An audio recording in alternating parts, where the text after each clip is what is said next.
இது ரொம்ப முக்கியம். இன்னைக்கு இங்கே வணிகம் பண்ணுறீங்களே, எத்தனை பேர் டெபிட் கார்டு, கிரெடிட் கார்டு, ஹவாலா சிஸ்டத்தில் வணிகம் பண்ணுறீங்க? அது 150 ஏடியில் தமிழர்கள் பண்ணியிருக்காங்க. டெபிட் கார்டு இருந்திருக்கு, கிரெடிட் கார்டு இருந்திருக்கு, ஹவாலா இருந்திருக்கு, இன்சூரன்ஸ் இருந்திருக்கு, பொருளுக்கான இன்சூரன்ஸ். ஃபிலிம் ஷோ லைன் சொல்லி அப்போ 2000 வருஷம் முண்டி கப்பலில் இடம் அதிகமாக ஏற்றினா கப்பல் கவுந்துன்னு சொல்லி பேலன்ஸ் பண்ணி கொண்டு போயிருக்கேன்.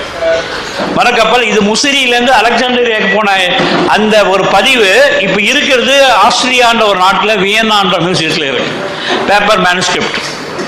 இது தமிழர்கள் எப்படி ஒரு முறை வைத்து இன்னைக்கு கூட வங்கின்னு பார்க்குறப்ப, பேங்க் பார்க்குறப்ப தமிழர்கள் தான் வராங்க.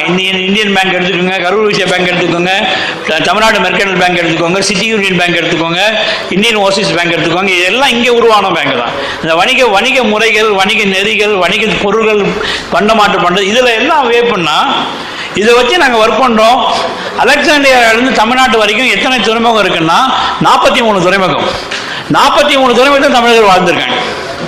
அதுதான் ஆச்சரியம். இன்னைக்கு கூட பார்த்தீங்கன்னா நம்ம மேலூர் கலப்பை கேள்விப்பட்டிருப்பீங்க.